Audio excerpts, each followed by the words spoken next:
Hi friends, இன்றைக்கி என்னென்னு பார்த்தீங்கன்னா, இன்றைக்கி ஒரு ஸ்வீட் ரெசிபி தான் செய்ய போகிறோம். ஈவினிங் ஸ்நாக்ஸாக. அதுக்கு என்ன பண்ணலான்னு பார்த்தீங்கன்னா, ஒரு பாத்திரத்தில் தண்ணி வச்சுருக்க கொஞ்சமாக அதை அடுப்பு மேலே வச்சுட்டு அடுப்பத்தை வச்சுக்கலாம். இப்போது கல் உப்பு ஒரு பிஞ்ச் அளவுக்கு போடுறேன். தண்ணி கொதிக்கிட்டும். இப்போ தண்ணி கொதிக்கிறதுக்குள்ளே இப்படி தேங்காயை சில்லு சில்லாக கட் பண்ணி வச்சுருக்கேன். அதை மிக்சியில் போட்டு ஒரு ஓட்டு ஓட்டிட்டு எப்படின்றத காமிக்கிறேன். இப்போது தேங்காய் இந்த அளவுக்கு அப்படியே பூ மாதிரி இருக்குது. இது கூட நம்ம பொட்டுக்கடலை சேர்த்திக்கலாம். சின்ன டம்ளரில் ஒரு டம்ளர் சேர்த்துறேன்.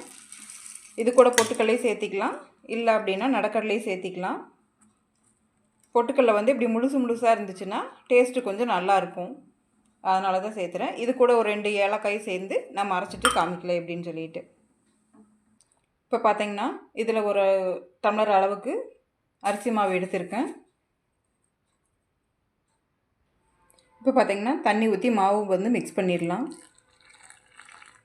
மிக்ஸ் பண்ணிவிட்டு காட்டுறேன். இப்போ இது இந்த அளவுக்கு இருக்குது.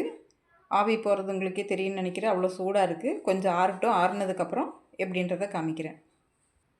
இப்போ ஒரு கடாய் வச்சுட்டோம். அடுப்பத்தை வச்சுக்கலாம்.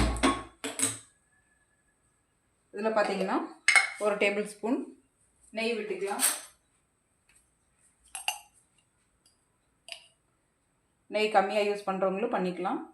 நம்மளோட தேவைக்கு தகுந்த மாதிரி பண்ணிக்கலாம். நெய் உருகட்டும்.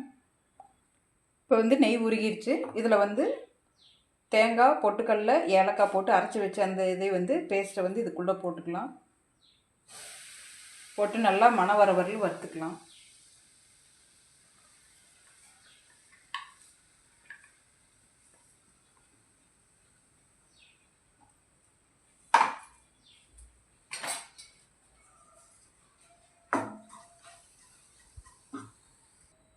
இப்போ இது நல்லா வறுபட்டுருச்சு.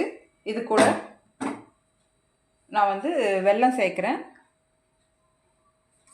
உங்களுக்கு எந்த அளவுக்கு வேணுமோ அந்த அளவுக்கு சேர்த்துக்குங்க. நான் ஒரு டம்ளர் அளவுக்கு நான் வெல்லம் சேர்க்குறேன். வெல்லம் சேர்த்து இதையும் நம்ம இதோட மிக்ஸ் பண்ணிக்கலாம். இப்போ இது ரெடியான கலவையை இந்த மாவில் போட்டு ஒன்றா பிசைஞ்சிக்கலாம். பிசைஞ்சிட்டு காட்டுறேன் எப்படின்னு. இப்போது கடாய் வச்சு அடுப்பத்தை வச்சுக்கலாம். அடுப்பத்தை வச்சுட்டு இதில் கொஞ்சம் தேவையான அளவு தண்ணி ஊற்றி அது கொதிக்கட்டும்.